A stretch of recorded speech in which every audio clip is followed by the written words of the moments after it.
Now, fellow viewers, if you're just joining us, it's the Pan-African debate on African media, and as you all know, this program is an interactive one. You can join us using the numbers on the screen to participate on today's program. Tell us what you think about going back to school in the northwest and southwest regions of Cameroon. Mr. Abdul, over to you. All right, okay, yeah. Starting with Brother Joe, he gave a long sermon, just that sermon constitutes two fallacies: appeal to ignorance and false dilemma. You can't say you want independence and you want education at the same time. You're fighting for independence against an occupier, and you want children to go to school. You want everything to be normal, and then you want to. Don't see, it's fumbling a bit. Coming back to Senior Barrister Achu, he made plenty statements that require reply. To begin with, he said Southern Cameroon has never been colonized. I don't know where Barrister is coming with this. You know, to begin with, we're talking about the British AMBA's Bay Colony. Victoria was named by the British. They predate the Germans. And even when we were jointly administered with Nigeria, what was it? What is a trustee territory? What is a territory? We're just playing with etymology here, root word. It's a colony. Did we have once you don't have your independence, you are someone's colony. So even when we pulled out and were self-governing, the British still supervised us. Nobody can want Ethiopia, for example, has never been a colony because nobody gave them independence. Once you're seeking for independence, it means someone colonized you. You lost your territory, your people, and your boundaries. It makes you a colony to someone. Now, so I think we should get that very clear. I don't think you want independence if you were never colonized in the first place. And then calling people, I think Barrister pulled a very long one there. Calling people who took up catapults to machetes and arms to defend their people, thugs, I think is pretty much a big statement. On the 22nd of September 2017, Southern Cameroonians were on the street. Forget about even 2016 when lawyers came out and all this. They were on the street with peace plans. Doctor was still in Bamenda then. With peace plans, how many were killed? On the 1st of October, with peace plans, how many were killed before they decided to defend themselves? And then you call them thugs, Barrister. I think you need to think about those words. And let's not forget La République du Cameroon, in all fairness, is an occupying force.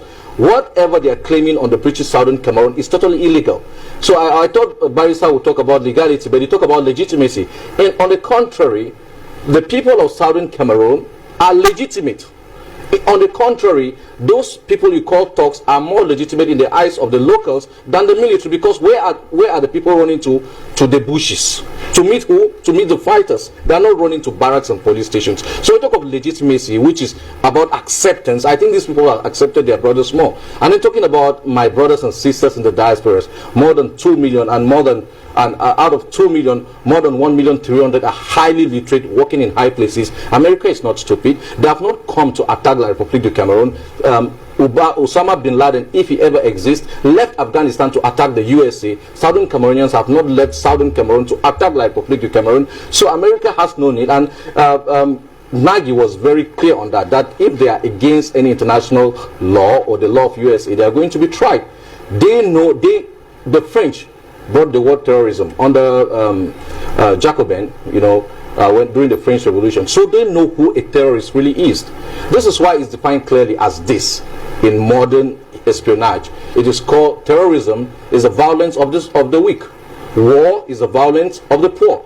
Just like violence itself is the tool that is being used against the weak. So I think while you call them terrorists, some people call them freedom fighters.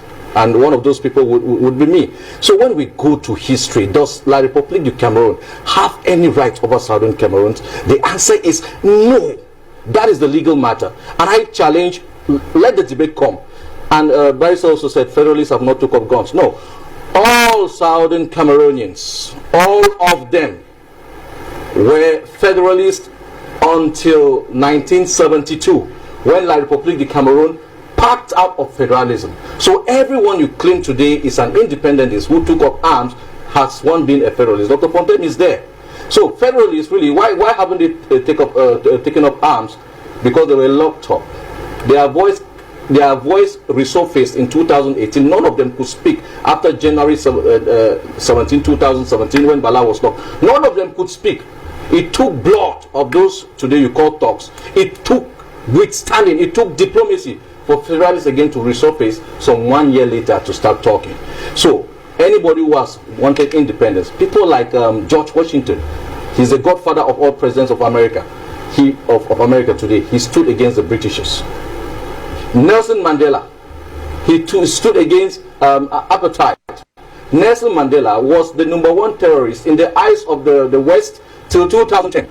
For the same things he did, he earned the name terrorist. For the same thing he did, not that he changed jobs, he earned Nobel Prize for Peace, and he was the first black president of South Africa. So you can see, Barrister, when you think they are terrorists, the West simply thinks they are freedom fighters.